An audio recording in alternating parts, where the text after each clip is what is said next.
हाँ जी दोस्तों, क्या हाल है, क्या हाल है, क्या हाल है। I hope you are all doing really really well.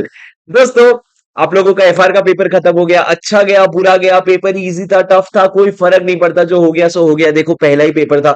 जो हमने कर पाना था, जितना हम कर सकते थे, वो सारी चीजें हमने कर ली। अब जो चीजें है ना, वो कुछ भगवान और कुछ नसीब के हाथ छोड़ दो, क्योंकि इससे ज्यादा हम कुछ कर नहीं सकते। अब अगर गलतियां भी की तो वो हमारी थी, और अगर अच्छा भी किया तो मेहनत हमारी थी। बट ठीक है सर, अभी टाइम है कि आप एफआर का पेपर ओवरकम कर जाओ। इस वीडियो में मैं फटाफट आप लोगों को ये बताने वाला हूं कि एसएफएम में मैंने अपने 1.5 दिन की तैयारी कैसे की थी, जिससे एसएफएम का पेपर मैंने 1.5 घंटे में खत्म कर गया, और उसमें भी मेरे को 87 का स्कोर आ गया। तो ये मैं आपको बताने वाला हूं मेरे एसएफएम की तैयारी अगले 1.5 दिन में कैसी हुई थी। और उसके अलावा कुछ मैं आपको बहुत इंपॉर्टेंट ट्रिक्स बताने वाला हूं, और लास्ट वाला तो सबसे ज्यादा इंपॉर्टेंट है। I promise you this video का each and every second will be worth your time. Sir, सबसे पहला मैंने अपना 1.5 डेज एसएफएम का कैसे प्लान किया था। आज की शाम से, जैसे कि आप अभी एफआर के पेपर से आए हैं, तो इस शाम से आप लोगों ने क्या शुरू कर देना चाहिए। आप लोगों ने जो भी चैप्टर्स आपने मार्क किए उसको शुरू कर देना चाहिए। सबसे पहले थोड़ा सा रेस्ट लीजिए, 7:30 बजे के आसपास शुरू कीजिए, और 7:30 बजे से लेकर के आपने, मान लो अगर आपने बॉन्ड वैल्यूएशन या इक्विटी वैल्यूएशन का चैप्टर रखा हो, उसको शुरू कर लीजिए।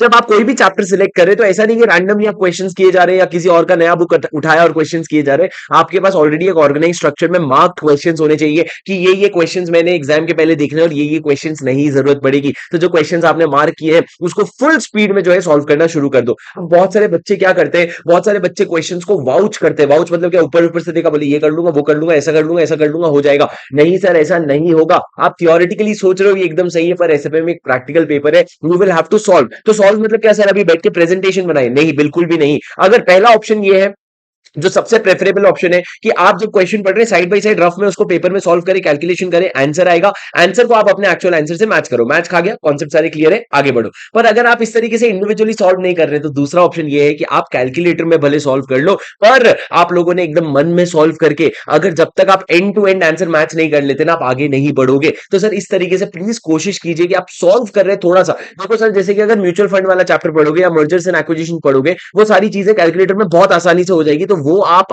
उसमें बहुत ज्यादा स्पीड टाइम बचा सकते हो। पर जैसे कि अगर आप फॉरेक्स डेरिवेटिव्स कर रहे हो, तो उसके लिए आपको थोड़ा सा हमें सॉल्विंग में देना ही देना पड़ेगा, वरना कॉन्फिडेंस नहीं आएगा। और सर, पूरा कर लिया पर किसी में कॉन्फिडेंस नहीं है, उससे अच्छा ये है कि जितना कर रहे हो ढंग से करके जाओ। उसके बाद सर सुनो ना, मैं आपको बता देता हूं, एसएफएम में ना 100% सिलेबस रिवाइज होता है, अगर आपने आज शाम से अपनी ढंग से मेहनत शुरू कर दी। एसएफएम एक ऐसा सब्जेक्ट है जो मेरे लिए पर्सनली अगर मैं कहूं, तो कभी कभी म्यूजिक सुनते सुनते साथ साथ में भी एसएफएम में पढ़ लेता था, क्योंकि एसएफएम पढ़ने पे कोई प्रॉब्लम नहीं होती थी, म्यूजिक के साथ साथ भी हो जाता है, तो आपका माइंड थोड़ा सा फ्रेश रहता है। थियरी जैसा नहीं है पूरा दिन मगम मगम, यहाँ पे आपका दिमाग फ्रेश भी रहता है। तो आप लोगों ने शाम को अभी एसएफएम जो है वो म्यूजिक के साथ साथ आराम से करो, लेट तक करो, 12 साढ़े 12 बजे तक करो। लेकिन यहीं पे मैं आपको एक पॉइंट बताता हूं, आज रात अपनी नींद ढंग से पूरी कर लेना, ताकि कल की पूरी दिन तुम एनर्जेटिकली निकाल पाओ, और कल रात को कम सो के भी परसों का एग्जाम आप संभाल सको। इसलिए आज रात की नींद भी उतनी ही इंपॉर्टेंट है जितना आज शाम की पढ़ाई इंपॉर्टेंट है। दोस्तों, ये छोटी छोटी बातें जो हम लोगों को प्लान करनी पड़ती है, ये मैं आपके अगले वीडियो में भी याद दिलाऊंगा, जब मैं आपके लिए ऑडिट लाऊंगा। उसके बाद से ढंग से सोइए, ये मैंने बता दिया आपको। और जैसा कि मैंने आपको कहा था कि सिलेक्टिव क्वेश्चन, जो क्वेश्चन आपने मार्क किए सिर्फ वही करना। दोस्तों, मार्केट में बहुत ज्यादा फोमो क्रिएट होगा, बहुत सारे वीडियोस आएंगे, बहुत सारे ये कर लेना वो कर लेना, नहीं, नहीं। तुमने जो ऑथर की मटेरियल ली है, वो उसमें जो तुमने क्वेश्चन मार्क किए, वो आरटीपी एमटीपी के जो क्वेश्चन मार्क किए, वो बस इतना कर लो, थियरी कर लो, इससे ज्यादा आपको कुछ भी नहीं करना है। सर, इस पॉइंट में मैं आपको बता दूं, जो रिविजन वीडियोस होते हैं उनका प्लीज वाइजली यूज करें। सर, रिविजन वीडियोस प्रैक्टिकल के लिए कुछ भी नहीं होता है। आप प्रैक्टिकल क्वेश्चन सॉल्व हो रहा है, आप उसको सॉल्व कर रहे हो साथ साथ में, तो अलग बात है। पर अगर आप सिर्फ किसी और को प्रैक्टिकल सॉल्व करते हुए देख रहे हो, तो आपका उसमें वैल्यू ऐड कुछ भी नहीं हो रहा है। बट हाँ, अगर थियरी की बात करूं, तो एसएफएम का जिस दिन एग्जाम है, उसकी सुबह तुम थियरी देखते देखते पूरा वीडियो देखते देखते पूरा रिवाइज कर सकते हो। तो थियरी जो है वो एग्जाम वाले दिन सुबह के लिए बचा के रखो, आप पूरा 1.5 दिन प्रैक्टिकल में रखो। ये याद रखना, आज शाम को जो चीजें आप पढ़ोगे ना, ऐसा हल्का हल्का थोड़ा कम सा याद आएगा आपको एग्जाम में, तो आज शाम को जो पढ़ोगे ना, उसको थोड़ा सा आप एग्जाम वाले दिन सुबह रिविजन रखने के लिए आधा घंटा या 45 मिनट्स निकाल करके रखना। और sir, last and the most important point दोस्तों, सर क्या होता है, एसएफएम में बहुत सारे ऐसे फॉर्मूलाज होते हैं, जैसे कि ब्लैक शूल फॉर्मूला हो गया, ये सारे फॉर्मूला रट करके जाने पड़ते हैं। तो मैं रट करके जाता था, मैंने मॉक टेस्ट दिया था, तो मेरे को समझ आया था रटा हुआ मेरे को याद रहता है नहीं फॉर्मूला। तो मैंने ये डिसाइड किया था, सर जितने भी चीजें मैं रट रहा हूं, या मैं याद कर रहा हूं, या मेरे लॉजिक्स के बाहर जा रहे हैं ना, उनको मैं पढ़ते वक्त ना, यही 1.5 दिन में मैंने लिख लिख के अलग से स्टिकी नोट्स में सामने चिपकाता गया। ऐसे चिपकाते चिपकाते कम से कम 40-45 स्टिकी नोट्स हो गए,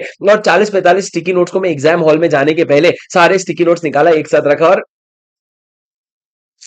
कुछ नहीं, एग्जाम हॉल के बाहर बाहर तक गया, बाहर जाकर के पूरा पढ़ा और पढ़ के वहीं पे फाड़ करके फेंक दिया। दोस्तों ऐसी चीजें मत करना, बैठे बैठे ना किस्मत के लग जाएंगे। तो मैंने ये कहा कि आप लोगों ने एकदम उसको लास्ट मोमेंट में एंटर होने के पहले आपको पढ़ना है, या जब आप ट्रैवलिंग में जा रहे हो, अगर आप बाई रोड जा रहे हो, अगर आप मतलब बाई रोड तो जाओगे, उड़ के थोड़ी जाओगे, अगर तुम कैब वगैरह में जा रहे हो तो आप लोगों ने वो पढ़ लेना चाहिए स्टिकी नोट्स। सर एग्जाम के आधी घंटे पहले पढ़ा हुआ जो चीज एकदम फ्रेश, ये चीज सर पढ़ाई नहीं है, बस एक तरह का और हल्का हल्का रिवीजन है। ये जो कर लिया ना आपके एग्जाम में, वो दिमाग में छपा हुआ रहेगा। उससे सर मेरे को बहुत हेल्प हुआ, आप मानोगे नहीं, मेरे को नॉस्ट्रो वॉस्ट्रो डोरो का मैंने लिख लिया था बस लिखने के लिए कॉन्सेप्ट, और वो मेरे एग्जाम में पहला क्वेश्चन आ गया। तो दोस्तों ये बहुत एनर्जी देता है, बहुत आपको मोटिवेशन देता है, बहुत ज्यादा कॉन्फिडेंस देता है, और फिर पेपर अच्छे से संभाल लेते हो।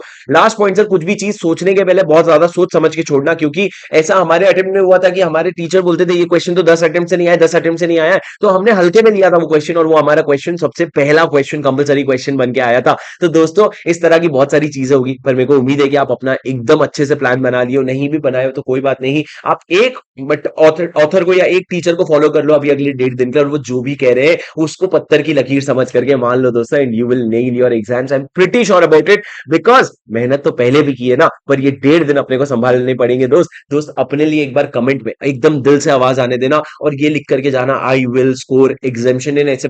दिल से आवाज नहीं भी आ रही होगी तो लिख करके जाना, I will score examination in SFM, और अगर आपका एग्जामिनेशन से ज्यादा बड़ा टारगेट है तो वो भी लिख के लाना, बिकॉज मेरे को ऐसा लगता है SFM in itself is a very very scoring topic, and you should give your best कि एग्जाम अगर इजी आ गया तो तुम उसको अपने फेवर में बहुत अच्छे से पलट सको। आई hope you understood, I hope this content was helpful for you. If not, do let me know in the comment, because the only motive behind these kind of content is to add value. If it is not adding value, then it is not worth it, right? So just make sure you let me know in the comment if these videos are helping you. I'll see you in the next video. Until then, take care. Bye bye. This is CA Shubham Singhal signing off.